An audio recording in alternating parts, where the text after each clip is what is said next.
have a hand for Ella.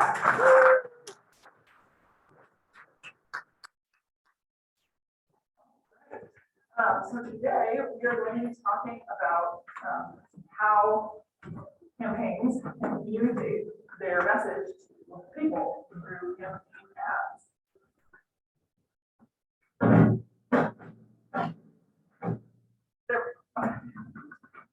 So typically in any campaign, there's 4 different phases they go through, 4 different phases of campaign.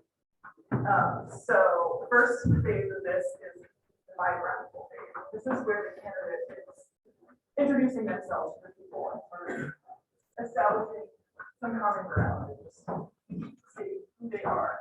The second phase is issues.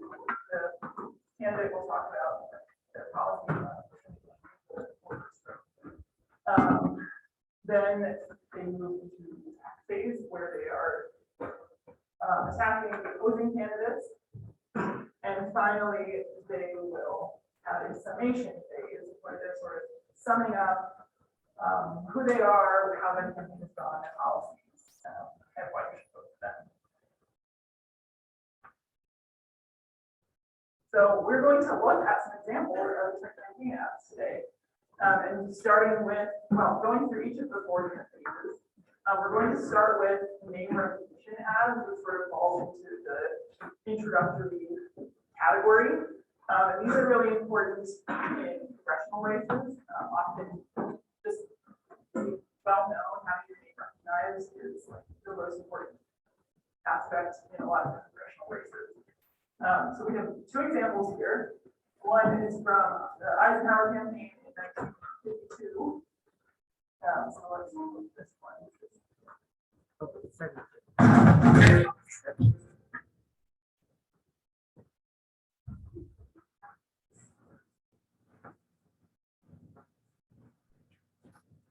I'm for president, I'm for president, I'm for president, I'm for president, you like that, I like that, everybody like that, for president, I got that, it's a gun, we take that to Washington, we don't want John or Harriet to that big job right, let's get it, that's what the guy is at, yeah, goodbye, you like that, I like that, everybody like that, for president, I got that, it's a gun, we'll take that to Washington. We got to get where we are going, travel day and night for president, and on the other way, we all go with life. You like that, I like that, everybody like that for president, I got that. We'll take that to Washington, we'll take that to Washington. Now is the time for all come to the age of their planet.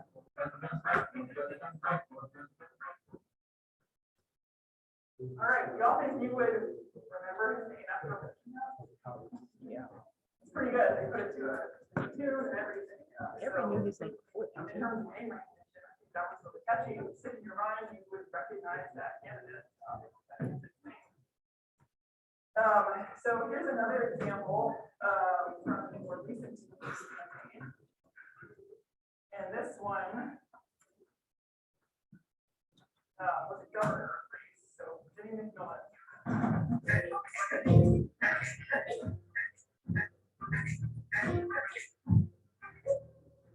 The rent's too damn high for it. People working 8 hours a day, 40 hours a week for some third job. Women can't afford to take care of the children, feed the children breakfast, lunch, and dinner.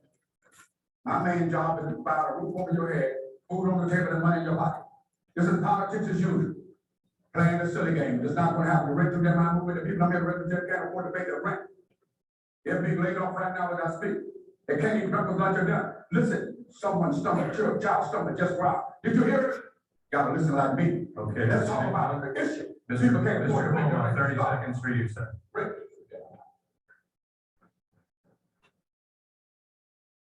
Like anyone up here.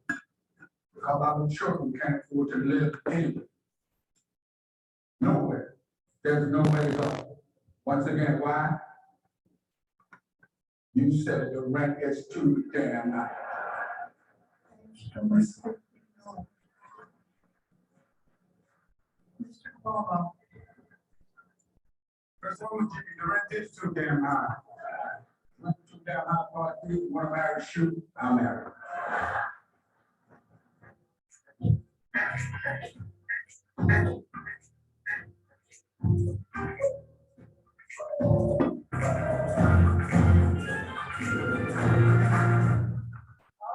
so those are a couple of very different examples of name recognition apps. And then we're going to move more into the biographical category. So this is a more typical example of a biographical ad. At the beginning of the campaign, you'll often see these introducing candidates. And often they're really stressed, they're really trying to make the candidates seem relatable to people.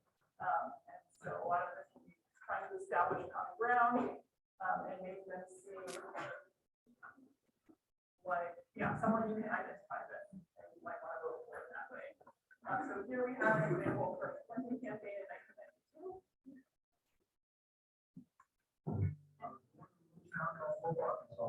After my father died, I remember an old two-story house where I lived with my grandparents. It was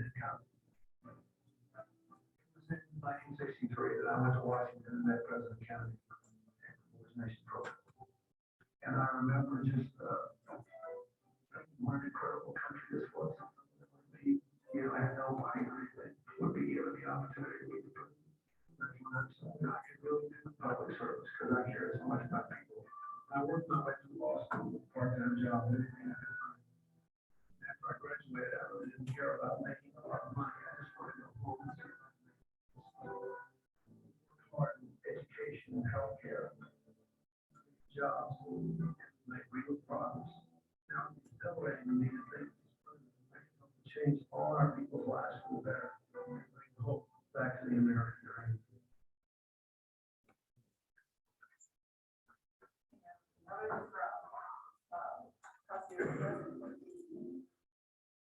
Women like me aren't supposed to run for office. I wasn't born to a wealthy or powerful family. Mother from Puerto Rico, dad from the South Bronx. I was born in a place where your zip code determines your destiny. My name is Alexandria Ocasio-Cortez.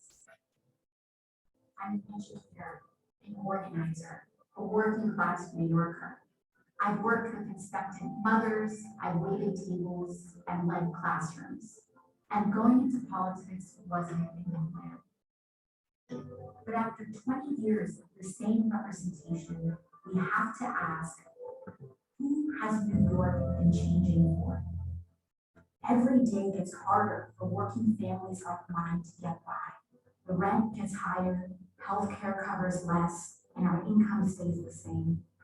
It's clear that these changes haven't been for us, and we deserve a change now.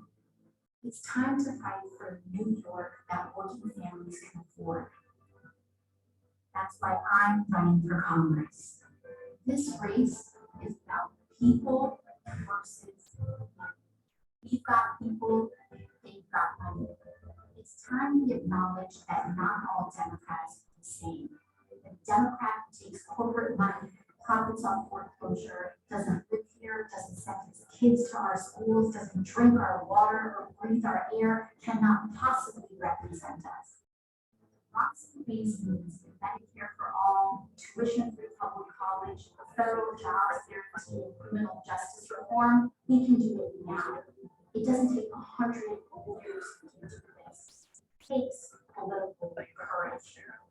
A New York for the many is possible. It's time for one of us. Vote for Alexandria Ocasio-Cortez on June 26th.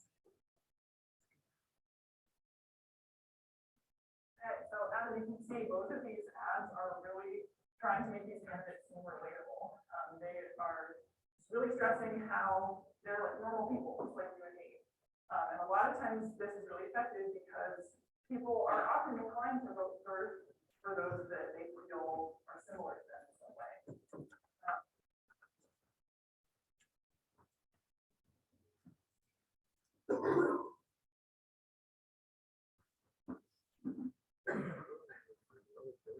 Also, I think a lot of times it makes you really buy into their policies if they can show that they have a personal connection to some of these issues, it might make it more believable that they will actually change. That's a really effective part of these biographical ads as well.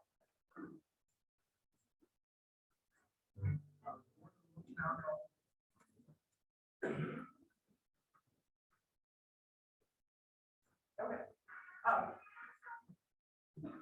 So the next phase of the campaign that we often see is the issues phase.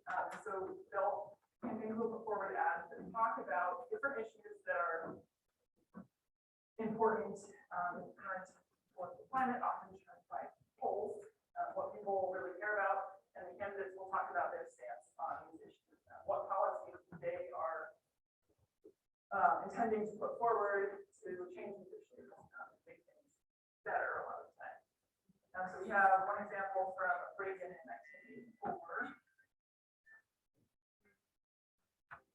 Over the next 4 months, you have a choice to make. It's morning again. Today, more men and women will go to work than ever before. With it, it's at about half the record highs of 1980.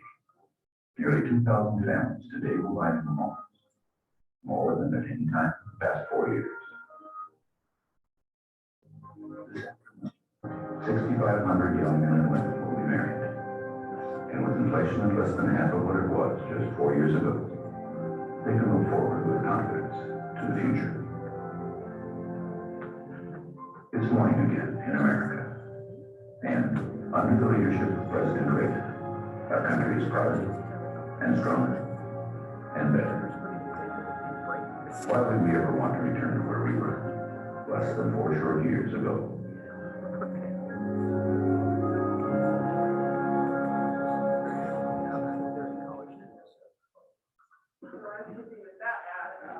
Reagan's really stressing the good things that are going on in the country at that time and how we're going to continue to develop.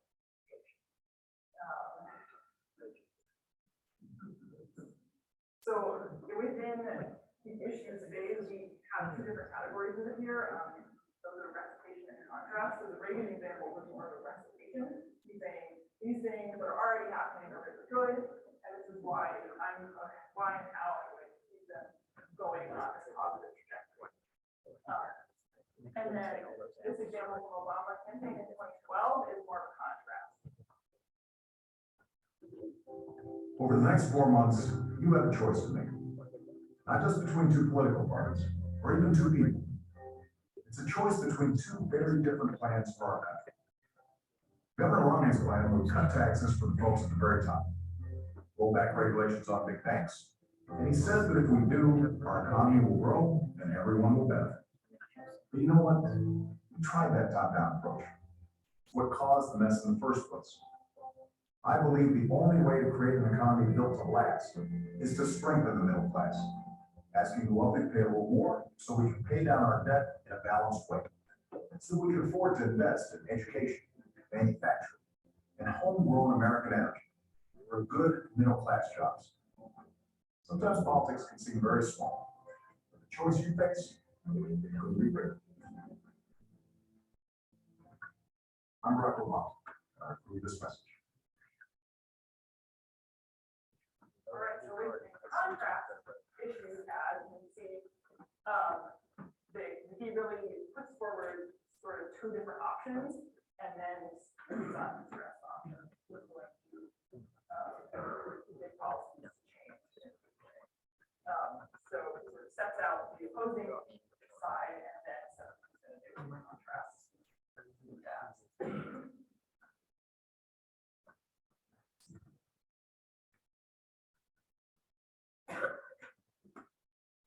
All right, so next, this is moving on to the next phase. This is a type of ad that's called inoculation, and it's sort of in anticipation of attack ads. So these types of ads are put forward by candidates sort of anticipating what criticism their opposing candidates are going to throw at them, or they are expecting to be thrown at them.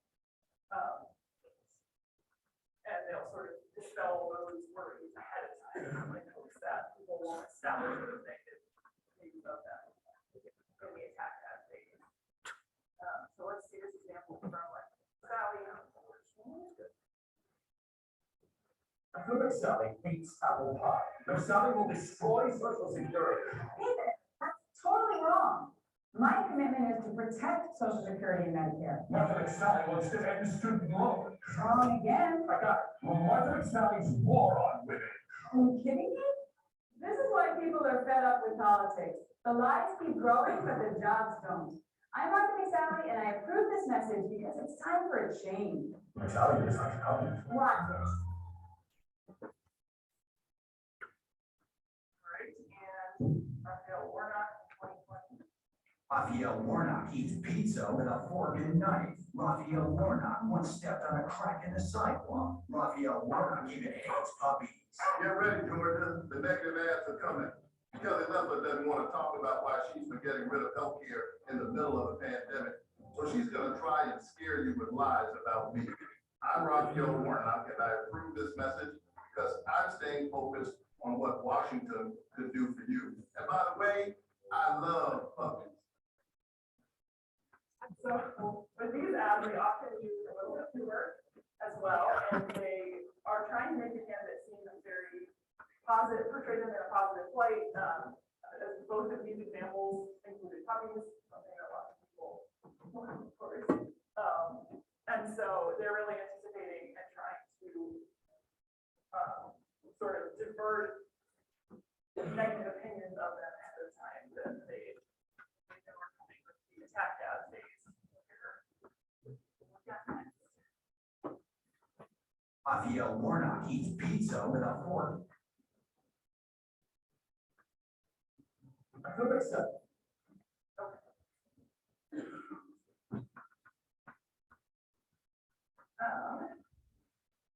So here we have the attack ad phase. These ads just directly criticize the opposing candidate. They are trying to discredit them and their policies. And the most convincing ones are often should be grounded in fact. They should document their sources so they are more believable. And they usually focus on one aspect of their opponent's policy because they're typically delivered by a surrogate. They don't want the candidate themselves to be delivering this attack because they don't want their candidate to be directly associated with any perspective. So they'll use the surrogate to deliver the attack ad. And they avoid the discussing of like less fortunate one that same. So this first example we have is from Lyndon B. Johnson's campaign in 1964. This one was in the midst of the Cold War, and Johnson's opponent was, I think, Barry Goldwater, was in favor of using nuclear weapons in I believe. And so this is the ad that the LBA.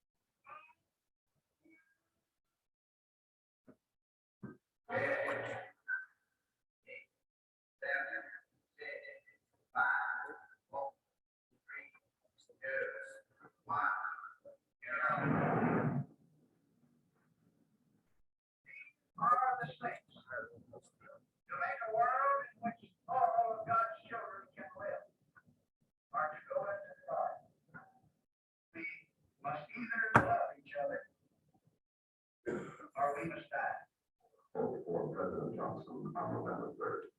The stakes are too high for you to stay home.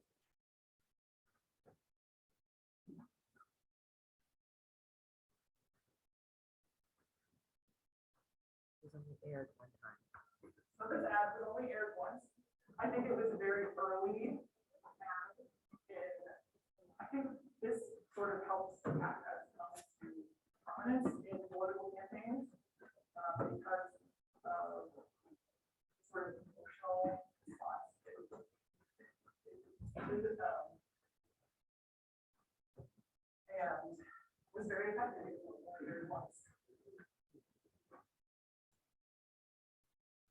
Here's another example from the Bush campaign in 1998.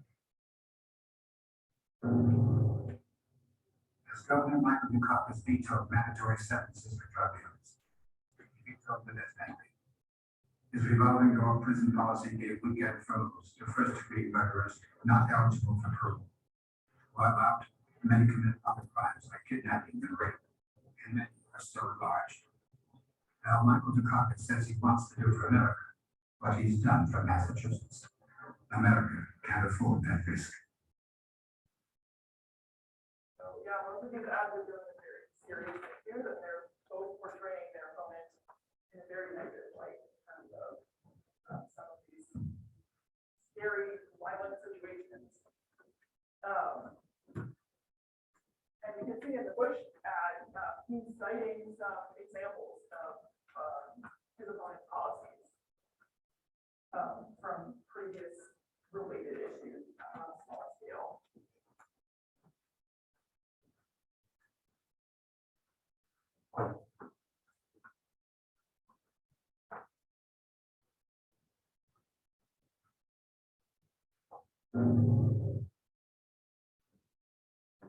All right, the last phase of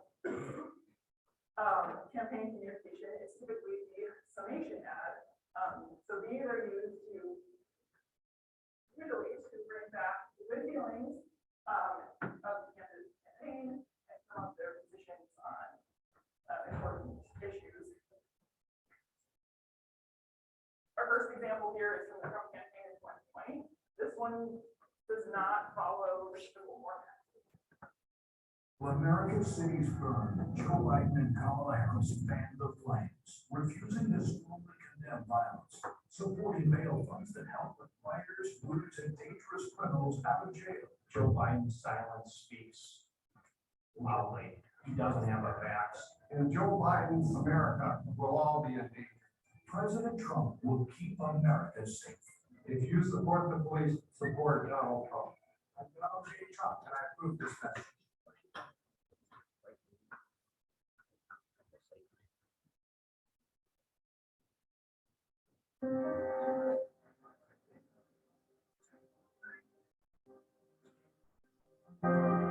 I started this campaign saying we're in the battle for the soul of the nation. I believe that even more deeply today.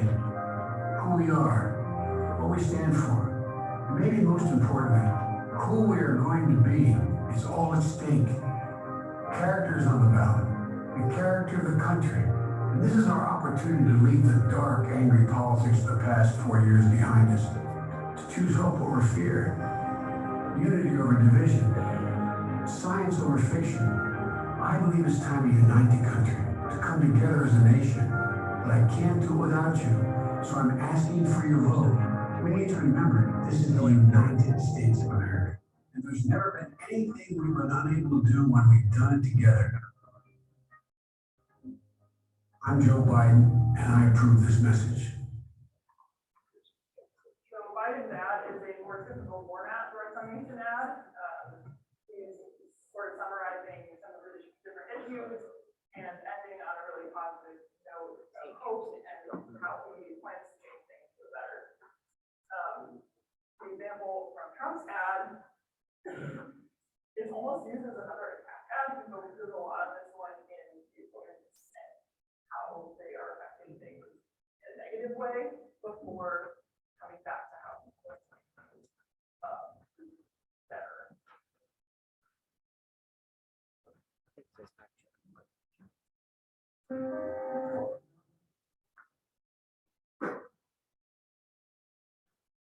One final type of campaign ad we sometimes see is a humorous ad. And so these ones are often getting their audience to laugh at them or at yourself, and really using humor to gain support and make them seem a little bit relatable as well. I'm Joni Ernst. I grew up castrating hogs on an Iowa farm. So when I get to Washington, I'll know how to cut pork. Joni Ernst, mother, soldier, conservative. My parents taught us to live within our means. It's time to force Washington to do the same. to cut wasteful spending, refill Obamacare, and balance the budget. I'm Joni Ernst, and I approve this message because Washington's full of big spenders. Let's make them squeal.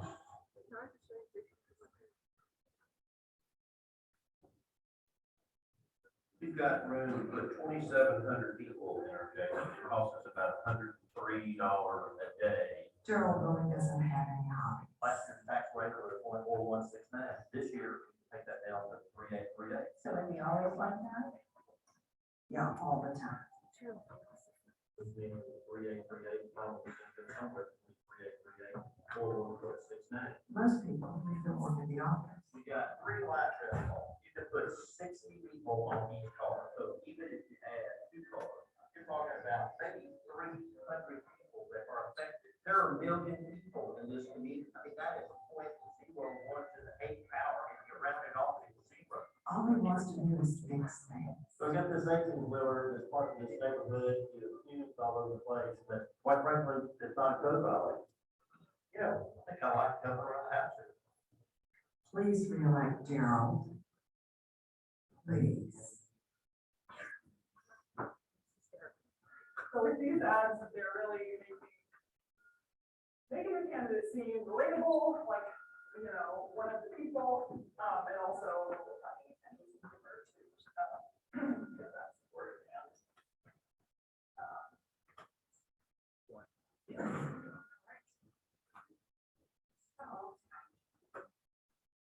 I'm You've Joni got- Ernst. Okay.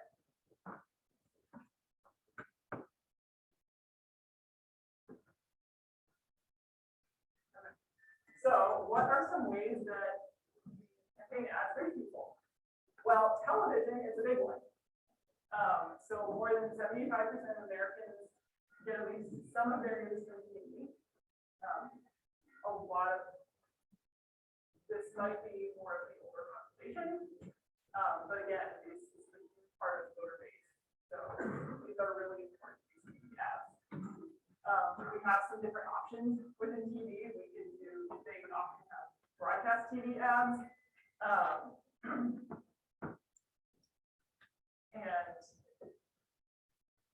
Or cable TV. Cable is often used more in primaries because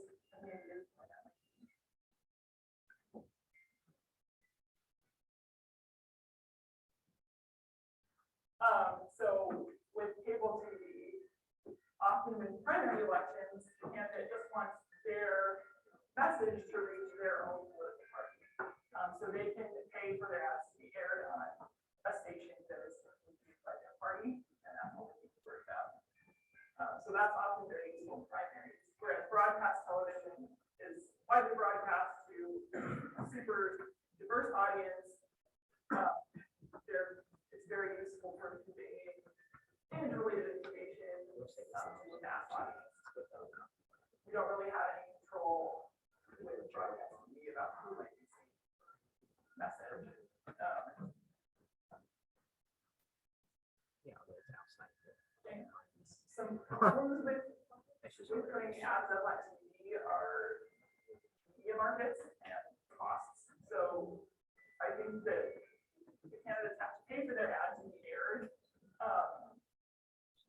For the media market for broadcast television.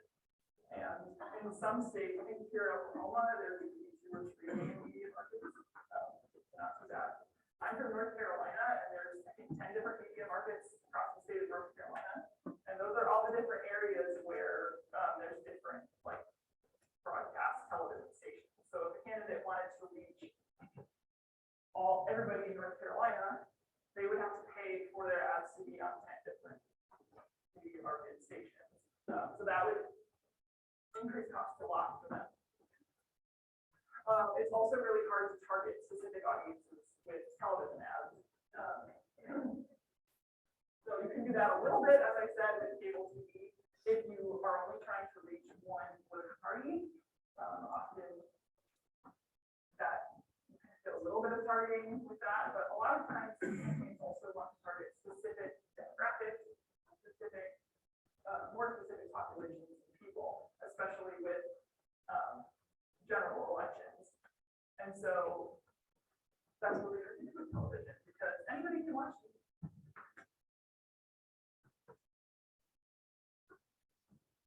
Another way that campaigns can sort of share their message is through the radio. The radio is often underused, but it's much cheaper than television. And we see that listenership for radio has actually remained constant. So there's a steady base of people who listen to radio. And these radio ads it's a really good format for ads that might be kind of visually awkward or have emotional appeals.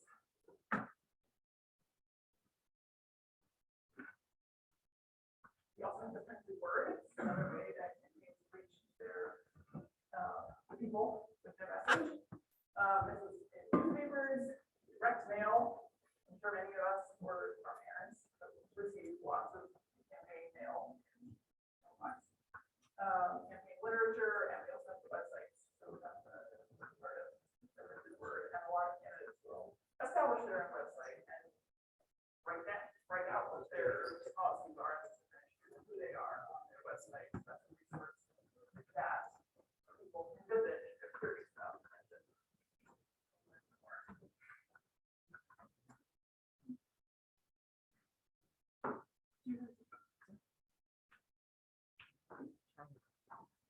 And another big one is digital media.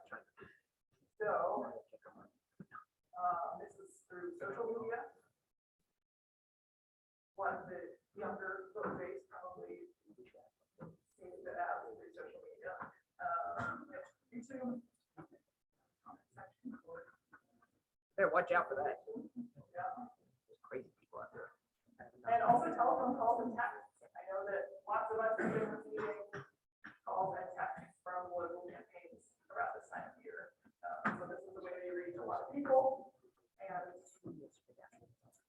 can be an effective way for spreading their message as well.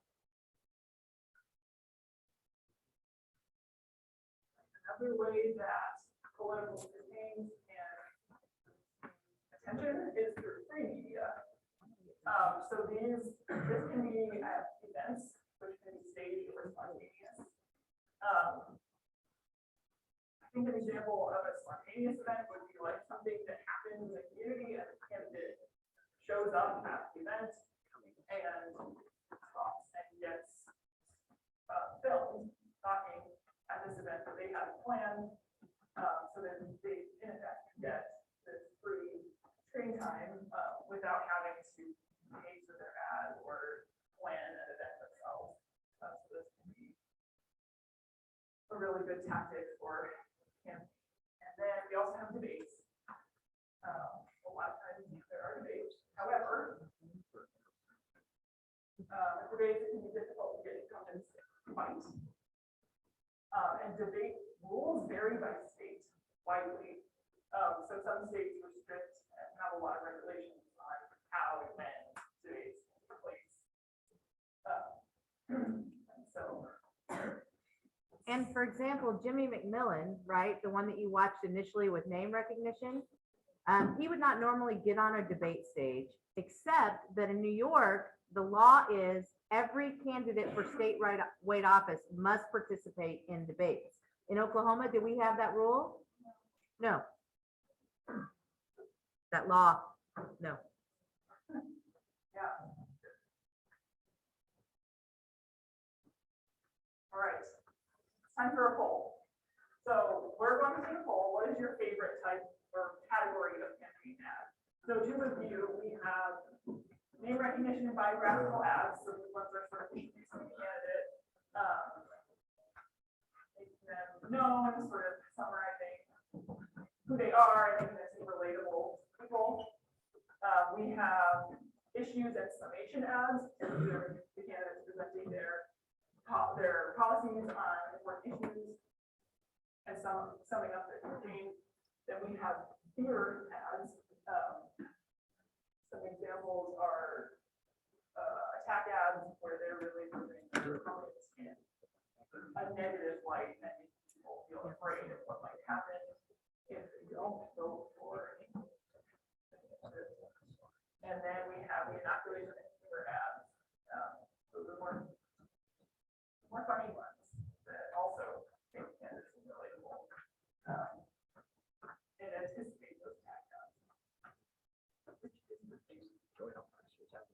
still have a minute left. Always live.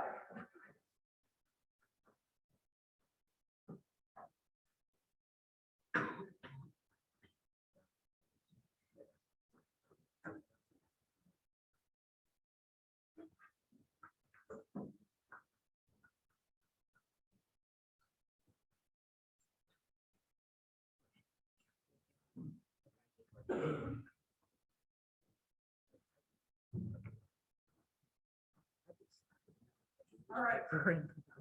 So, on Friday in our lab sessions, we will be practicing using our own app. I hope this will be a very fun project. You guys can get really creative with them.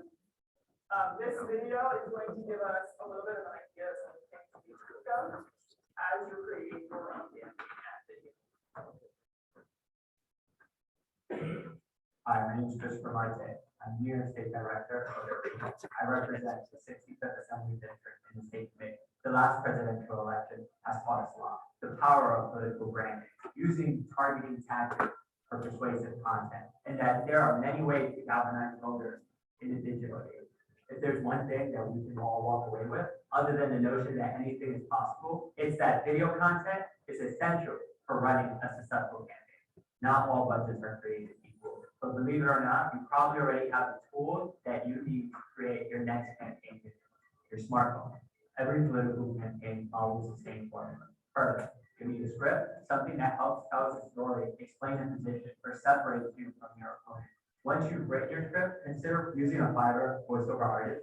You won't have to deal with the hassle of not having a proper microphone. Always shoot in landscape photos. Clean your lens. Don't use the zoom function. It's a digital zoom, not an optical zoom. And this was a great area. Use the exposure lock. Put your phone in airplane mode because you don't want to be disturbed. Stabilize with a gimbal or a tripod. Get quality sound with a microphone upgrade. You'll want some still images of the candidate that will be animated for transition shots. These shots range from the candidate giving speeches to the community to old photographs. The point here is that the candidate has a history with it.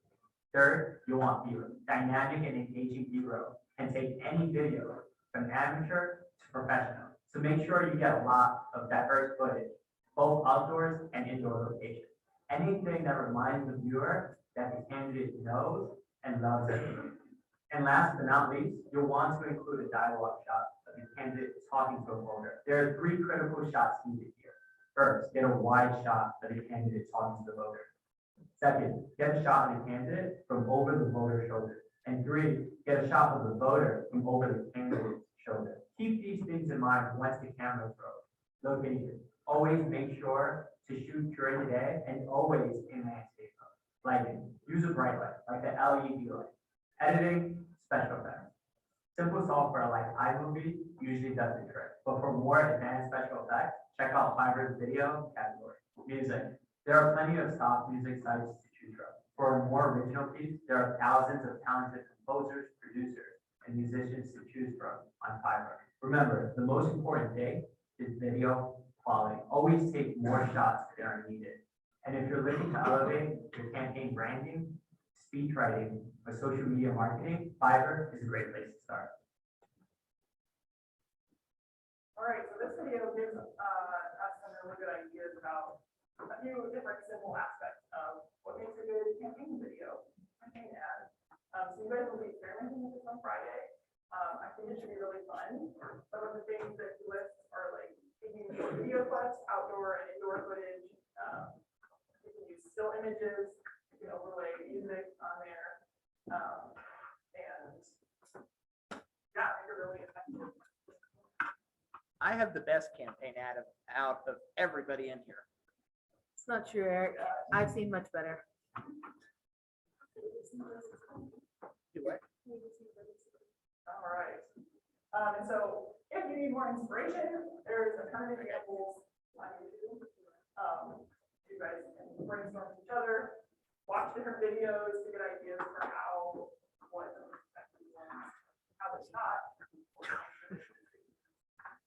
And I think this will be really fun. We'll get started with this on Friday. You know who I haven't seen in this election?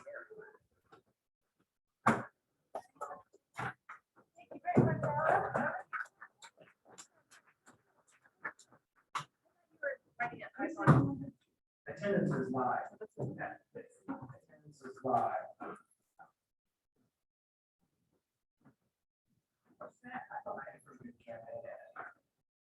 Well, I don't know, the ones that Leandre sent me last year from his students, there were two there that were Just not a TikTok.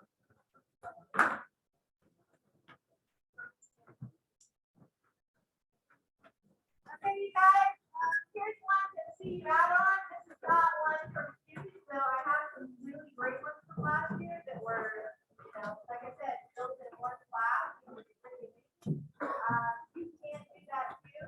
Already, you're thinking about if you want to run or whatever. I do want to talk to you really briefly before this starts about a couple of things. One, early voting in Oklahoma starts today. It's today, tomorrow, Friday, and Saturday. And those are at your county election board or designated county. You can go and find that. Eric has put a link up on Canvas to show you where to go if you want to early vote. I'm going to early vote on Friday because I teach all day on Tuesday and I don't know how long the line is.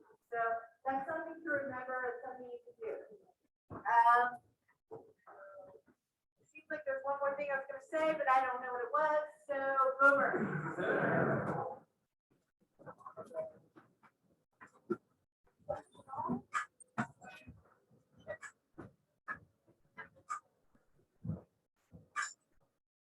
All the time.